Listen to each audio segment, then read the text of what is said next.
Bismillah, kita sambung Okey, tadi kalimah yang baik, sekarang ni kalimah yang buruk juga. Kalimah yang buruk pula. Bismillahirrahmanirrahim. Wa mathalu kalimatin khabithatin kasyajaratin khabithatin ijtussat min fawqil ardi ma laha min qarar.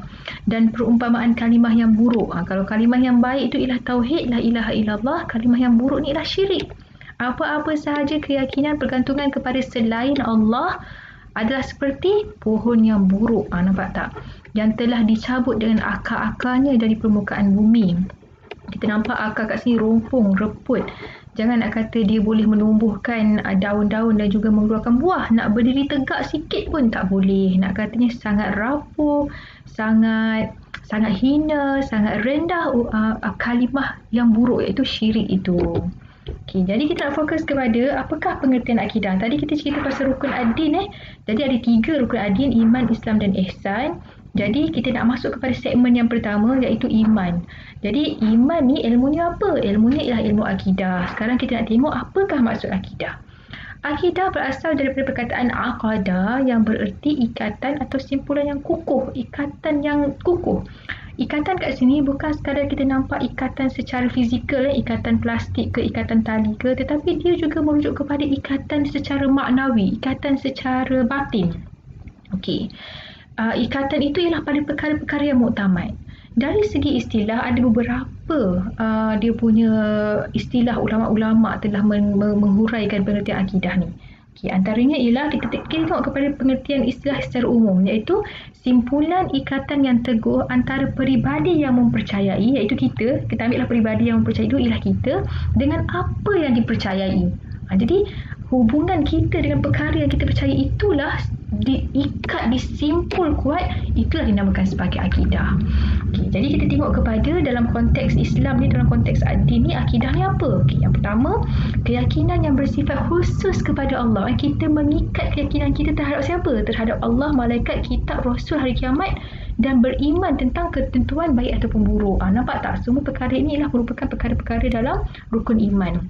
Yang kedua, ialah membenarkan sesuatu dan meyakini secara jazam. Jazam tu secara putus, secara yang macam tidak ada lagi macam keraguan ke, macam betul ke?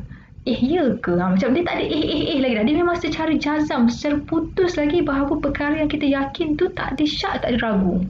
Okay, yang ketiga ialah hubungan yang teguh antara seseorang dengan topik-topik akidah, iaitu apa?